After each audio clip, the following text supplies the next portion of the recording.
Olá pessoal, tudo bem? No nosso clipe de contextualização, nós acabamos de ver imagens relacionadas com o tema da nossa aula de hoje, que são geradores e receptores. Os geradores elétricos são dispositivos que fornecem a energia necessária para que os portadores de carga elétrica em um determinado circuito adquiram o seu movimento ordenado, constituindo uma corrente elétrica. Então, por definição, os geradores elétricos são dispositivos que transformam uma forma qualquer de energia em energia elétrica.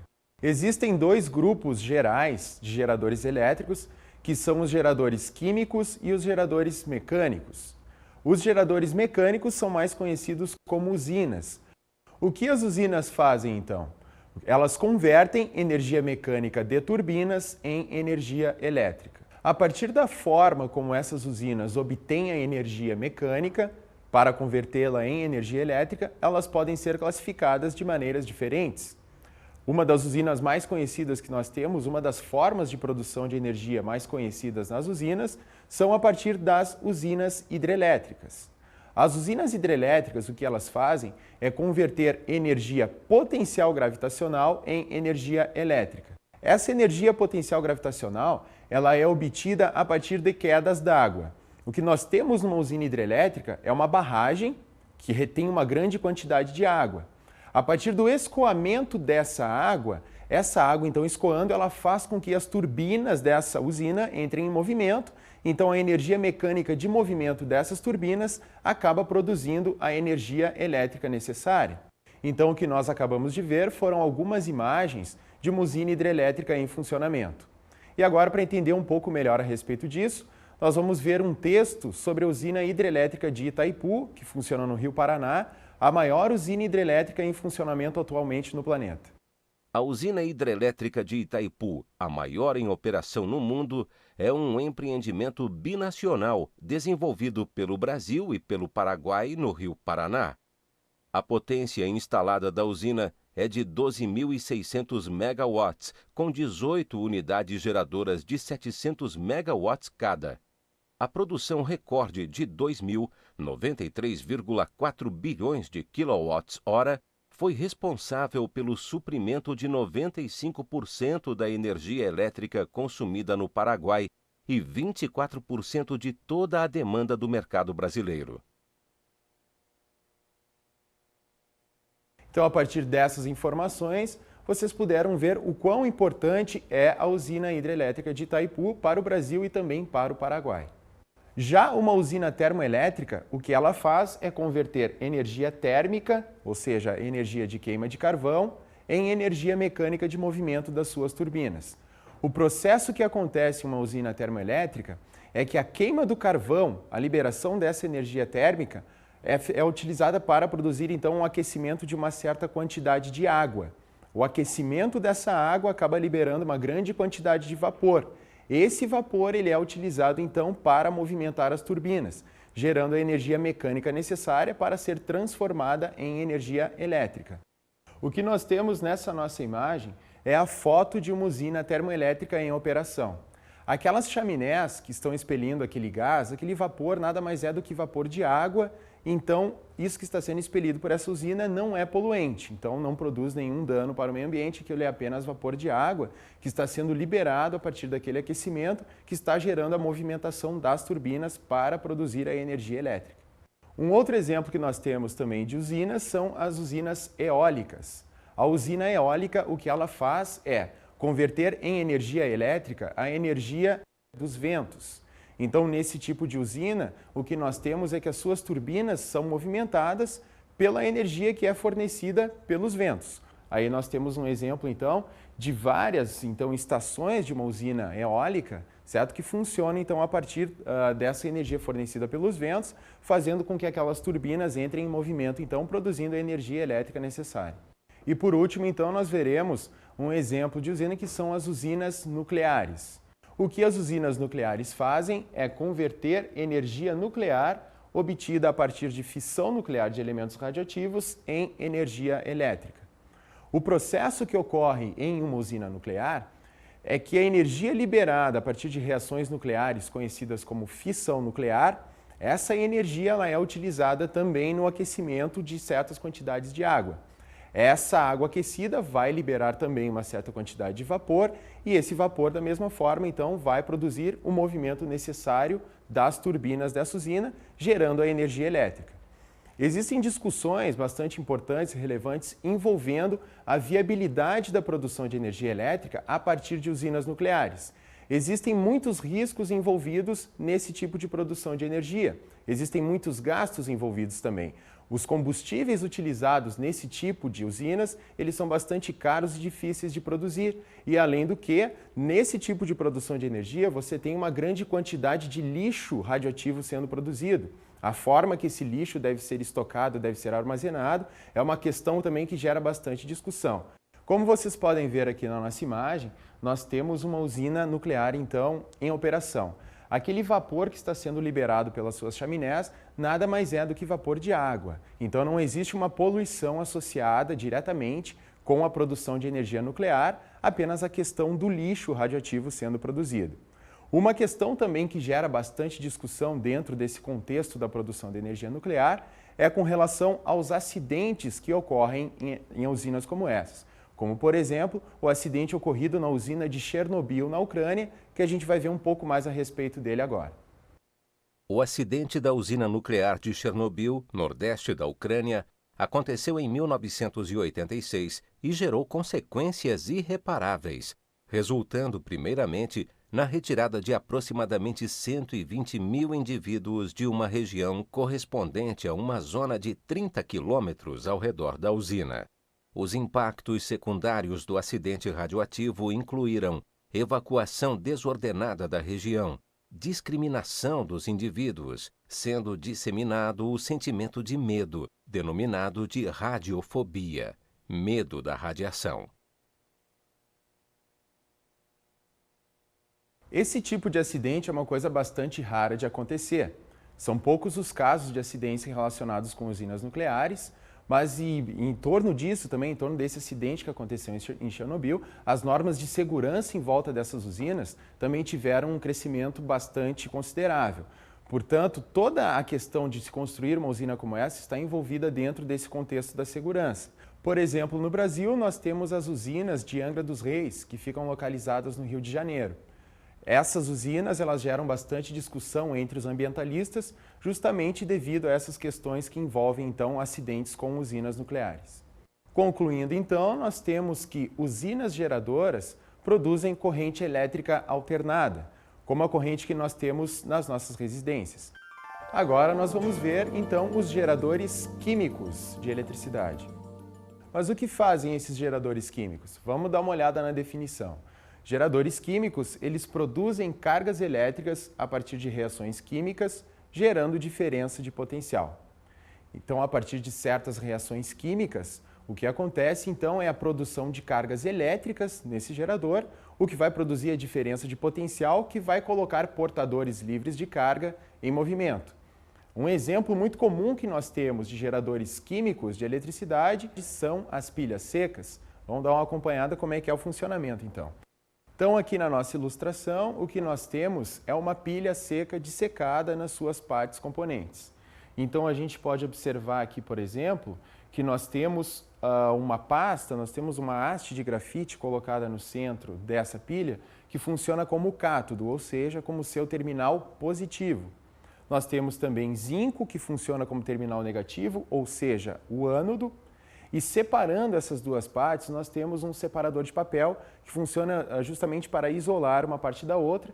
E nós temos também uma pasta úmida constituída por uma solução química que nós mais para frente veremos qual é que é a finalidade, qual é que é o papel então exercido por essa pasta química que é colocada então no interior da pilha seca.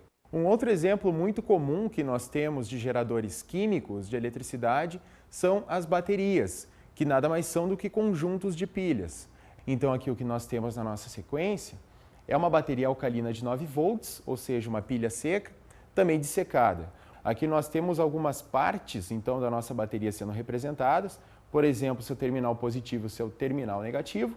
Tá? Nós temos ali as alças das células, que no caso são os terminais que fazem a conexão entre as pilhas componentes dessa bateria, e nós temos também o ânodo e o cátodo representados nessa figura. Nós temos o eletrólito, que é uma parte bastante importante de uma bateria, que nós veremos na sequência qual é o seu papel, e toda essa associação de pilhas, ela é envolvida então por uma capa de ferro, justamente para fazer a proteção dessa associação.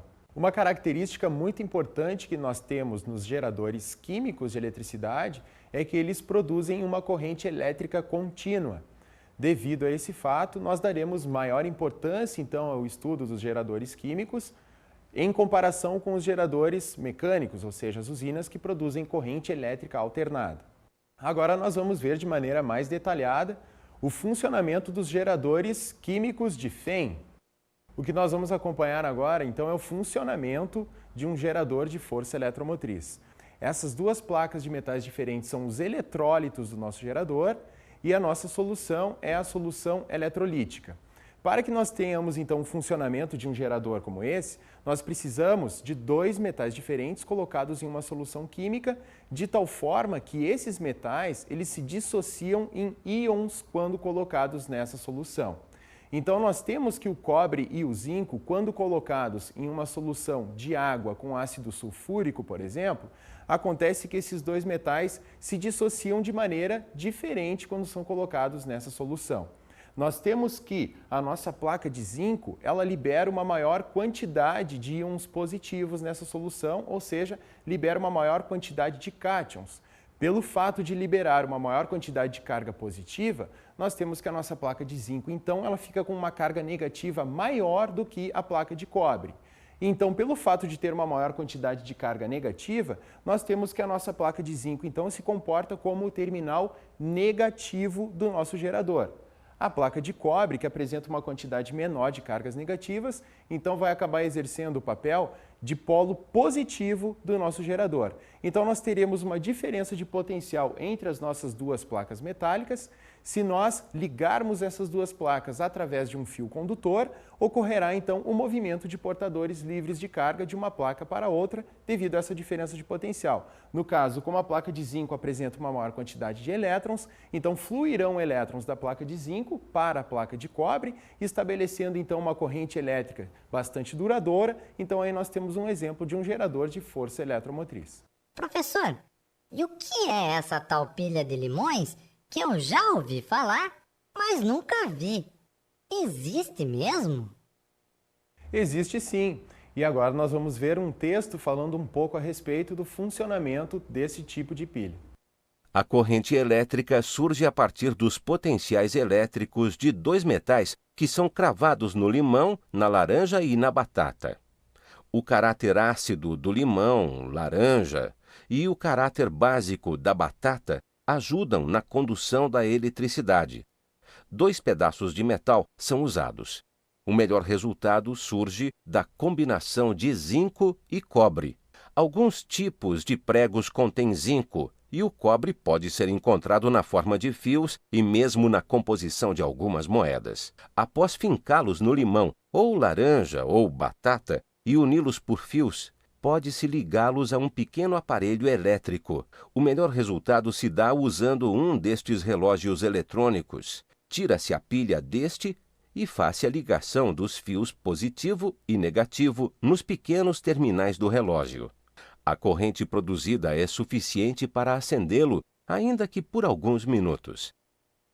O funcionamento dessa pilha, então, se dá a partir de dois eletrólitos, dois metais, colocados numa solução eletrolítica, que no caso é a solução ácida que nós temos na laranja e no limão, ou a solução básica da batata, produzindo a dissociação desses metais que ali foram cravados, então gerando essa eletricidade.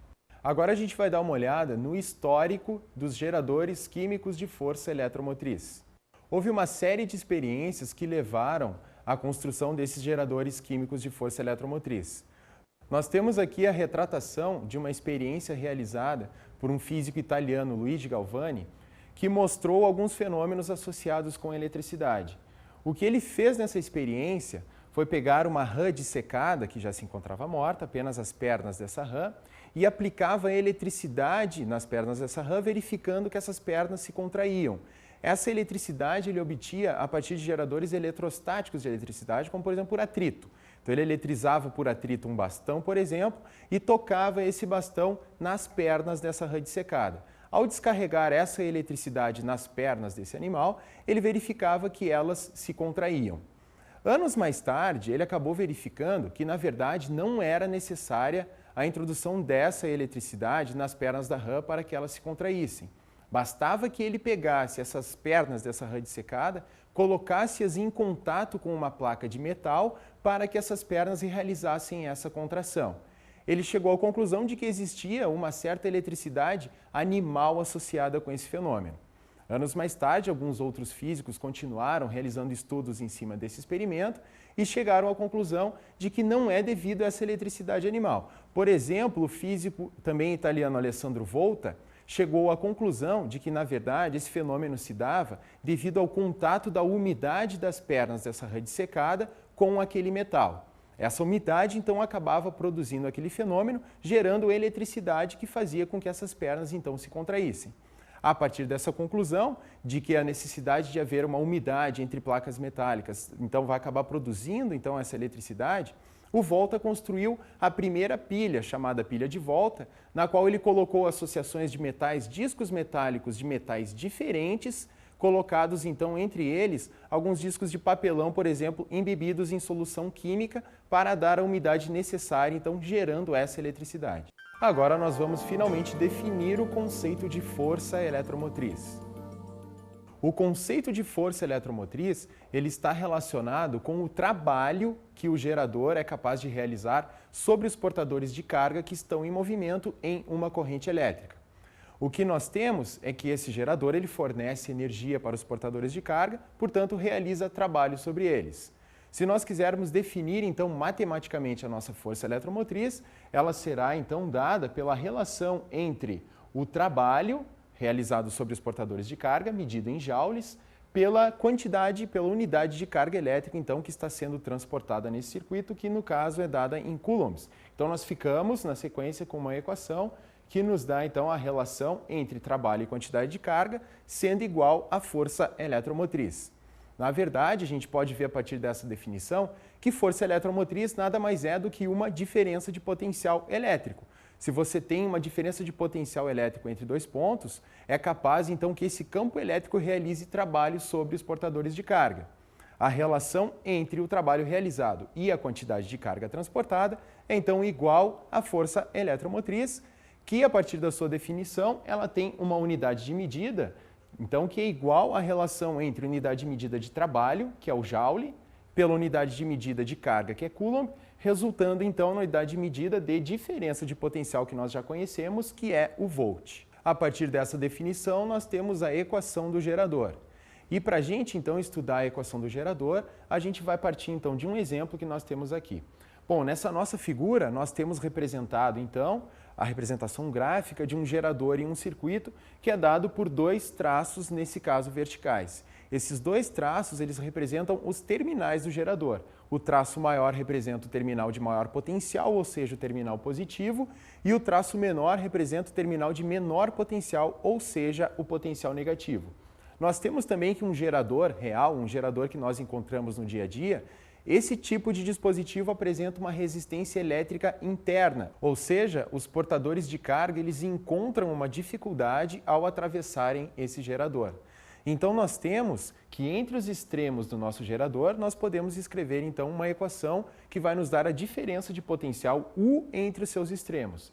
Se nós chamarmos de E a força eletromotriz sendo fornecida pelo nosso gerador, se nós chamarmos de I a intensidade da corrente que o atravessa, e se nós tivermos a resistência elétrica interna do nosso gerador dada pelo R minúsculo, então nós teremos uma queda de potencial associada dentro do gerador quando a corrente elétrica passa através deste, devido à sua resistência interna, dada pelo produto, então, entre a resistência interna e a intensidade da corrente.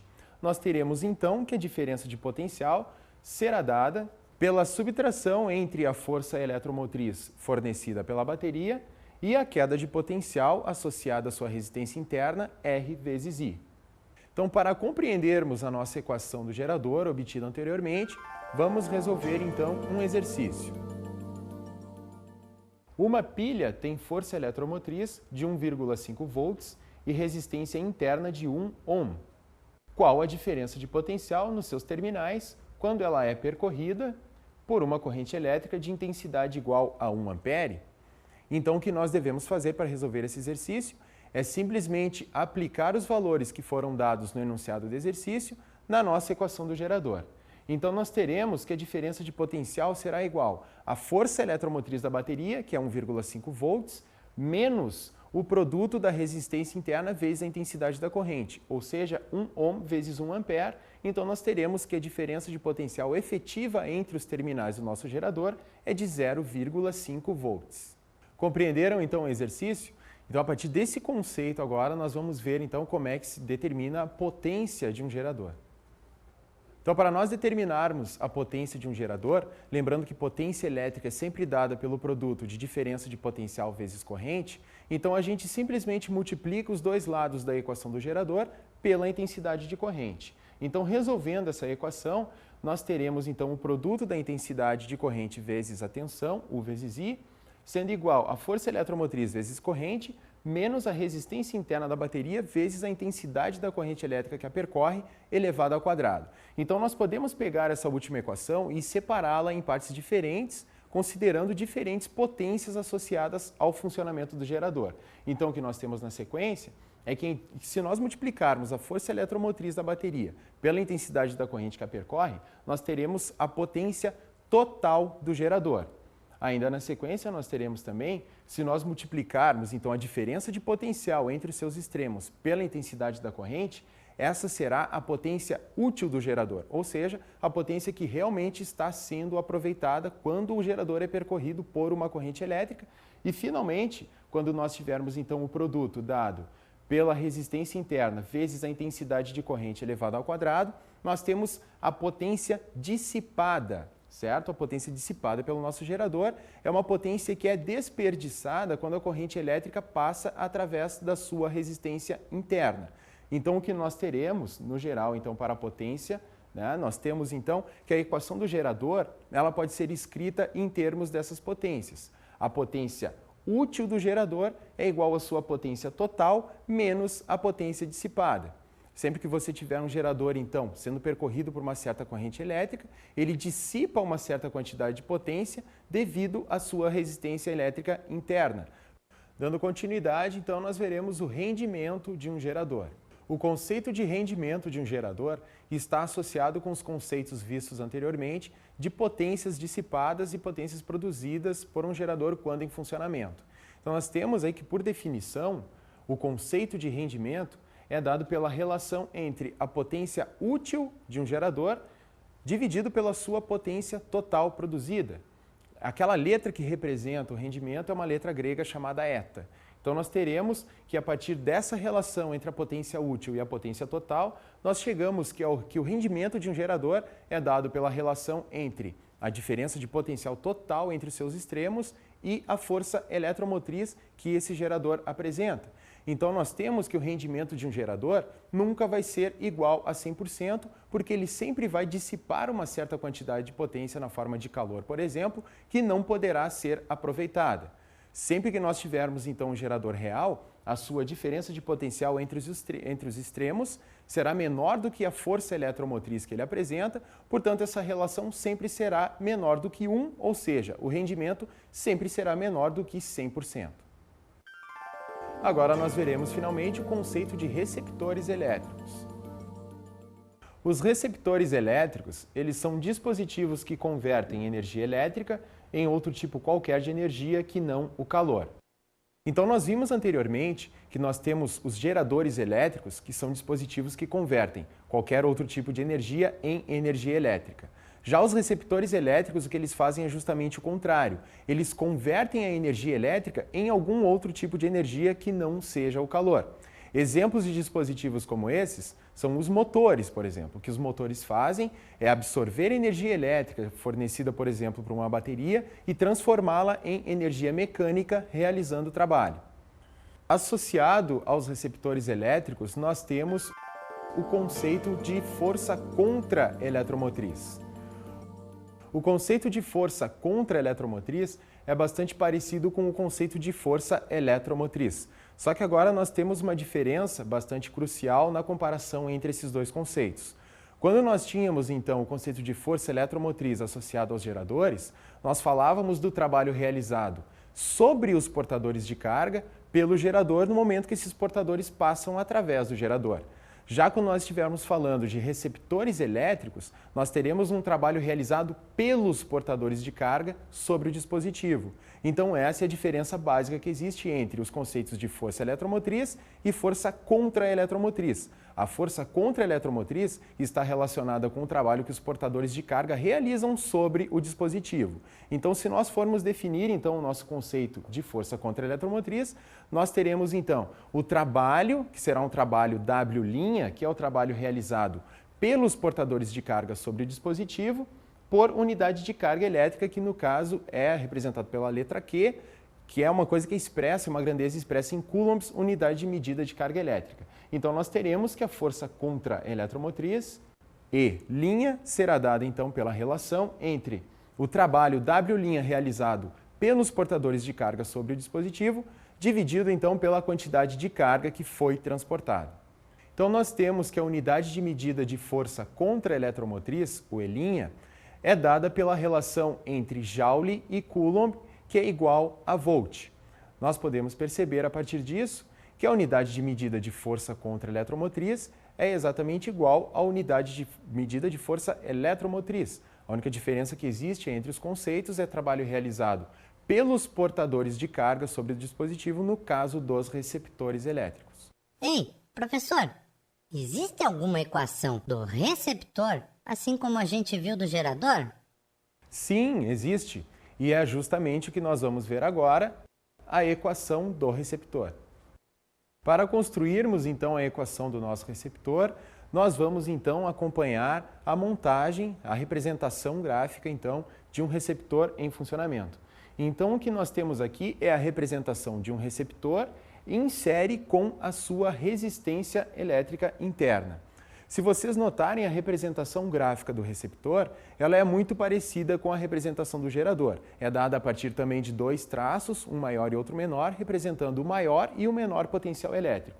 Só que nesse caso, nós temos que a intensidade da corrente no interior do dispositivo, ela passa do terminal de maior potencial para o potencial menor, ou seja, para o traço menor, ao contrário do que acontece com a corrente elétrica no interior dos geradores, mostrando então que o sentido do trabalho, da realização de energia, enfim, é o contrário do que acontece nos geradores. Então nós temos a força contra-eletromotriz do nosso receptor representada pelo E', a intensidade da corrente elétrica que o atravessa, dado por I, e a sua resistência elétrica interna, R', sendo que nós teremos então uma queda de potencial associada à resistência interna do receptor, dada pelo produto de R' vezes a intensidade da corrente I.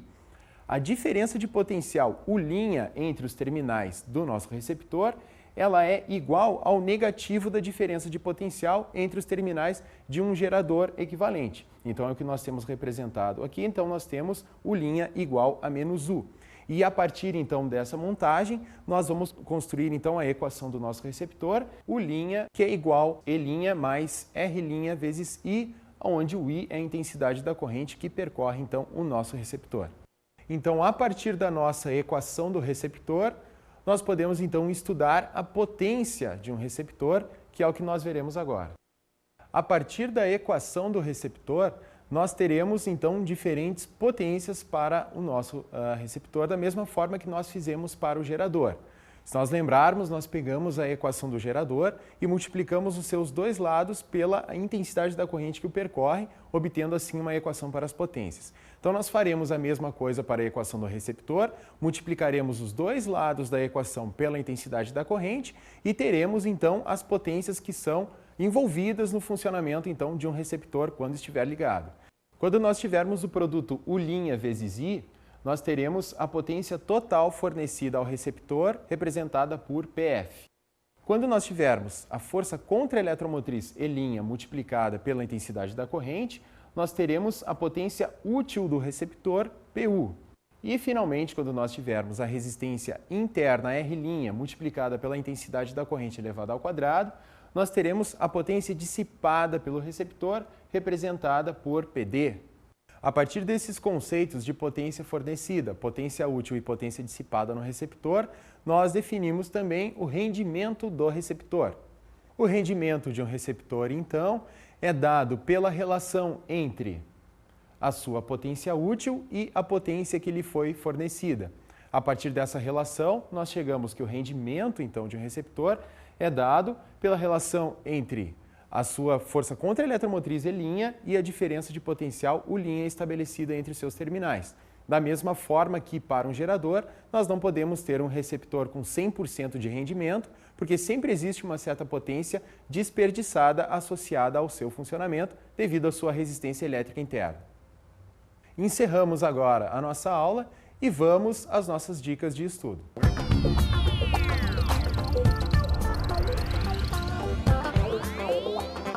E a dica importante para vocês com relação a esse conteúdo de geradores e receptores seria vocês realizarem os exercícios que vocês têm no seu material didático, questões de vestibular envolvendo esses conceitos.